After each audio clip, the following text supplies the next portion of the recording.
यमलोक के मार्ग में सुविधा प्रदान करने वाले विविध दानों का वर्णन व्यास जी बोले, प्रभु पापी मनुष्य बड़े दुख से यमलोक के मार्ग में जाते हैं। अब आप मुझे उन धर्मों का परिचय दीजिए जिनसे जीव सुखपूर्वक यम मार्ग पर यात्रा करते हैं। सनत कुमार जी कहते हैं, मुने आपने किया हुआ शुभ कर्म बिना विचारे विवश होकर भोगना पड़ता है।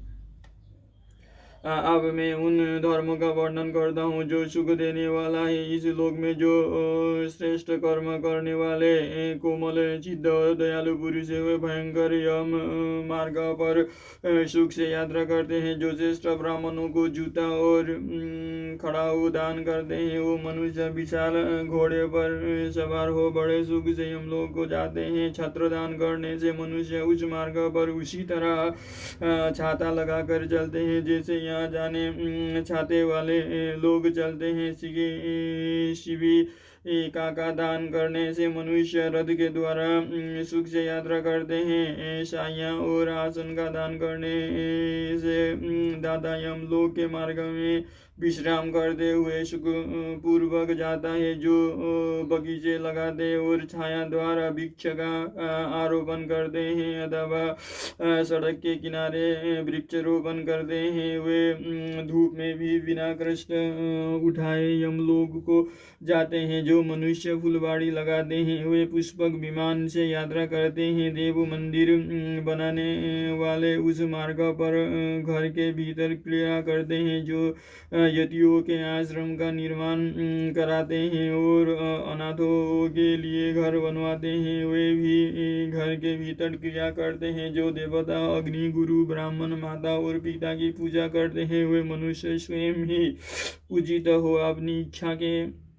अनुकूल मार्ग द्वारा सुख से यात्रा करते हैं। दीप दान करने वाला मनुष्य संपूर्ण दिशाओं को प्रकाशित करते हुए जाते हैं। गृह दान करने से दाता रोग शोक से रहित हो सुखपूर्वक यात्रा करते हैं। गुरुजनों को सेवा करने वाले मानव विश्राम करते हुए जाते हैं। बाजा देने वाले उसी तरह सुख से यात्रा करते हैं मानो अपने घर जा रहे हों। गोदान करने वाले लोग संपूर्ण मनोवांछित वस्तुओं से भरे पूर्ण मार्ग द्वारा जाते हैं। मनुष्य उस मार्ग पर इस लोक में दिए हुए अन्न पान को ही पाता है। जो किसी को पैर धोने के लिए जल देता है, वो ऐसे मार्ग से जाता है जहाँ जल की सुविधा हो। जो आदरणीय पुरुष पैरों से अबटन लगाता है, वो घोड़े की पीठ पर बैठकर यात्रा करता है। व्यास जी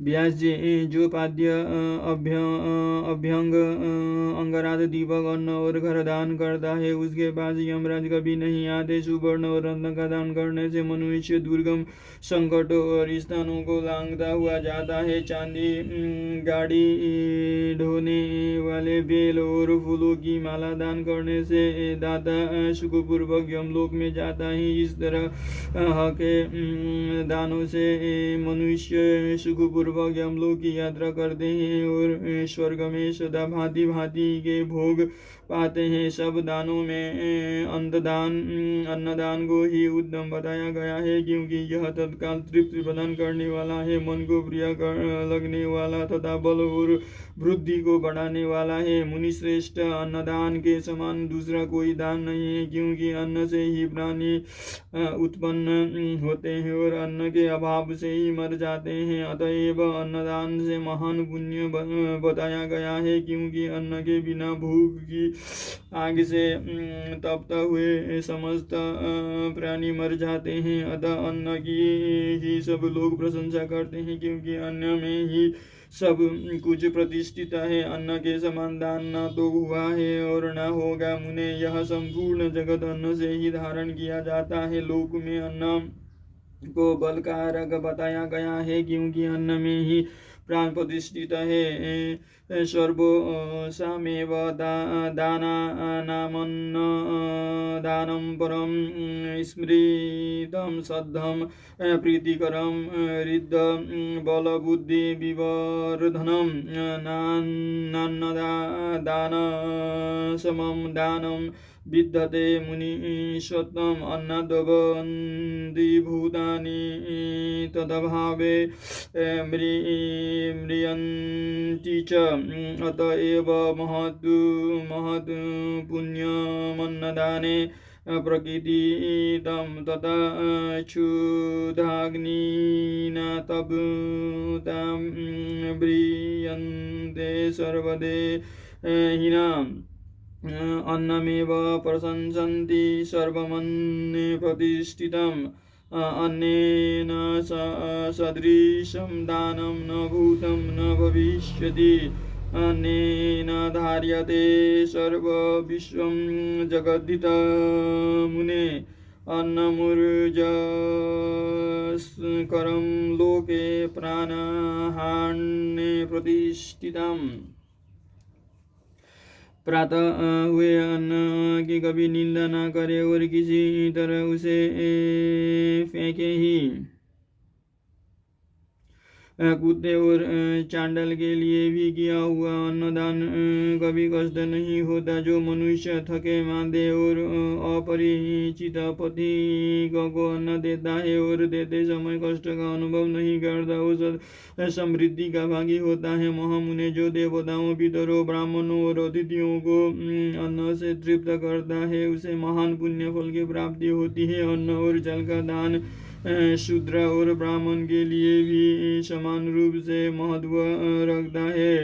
अन्न की इच्छा वाले पुरुष के उसका गोत्र, शाखा, स्वाध्याय और देश नहीं पूछना चाहिए। अन्न साक्षात ब्रह्मा है, अन्न साक्षात विष्णु और शिव है, इसीलिए अन्न के समान दान न हुआ है और न होगा। जो पहले बड़ा भारी पाप करके भी पीछे अन्न का दान करने वाला हो जाता है वो सब पापों से मुक्त होकर स्वर्गलोक में जाता है। अन्न, जल, घोड़ा, गौ, वस्त्र, साया, छत्र और आसन, इन 8 वस्तुओं को दान यमलोक के लिए उत्तम माने गए हैं। इस प्रकार दान विशेष से मनुष्य विमान पर बैठकर धर्मराज के नगर में जाता है। इसीलिए सबको दान करना चाहिए। महामुने जो इस प्रसंग को सुनता अथवा श्राद्ध में ब्राह्मणों को सुनाता है उसके पितरों को अक्षय अन्नदान प्राप्त होता है।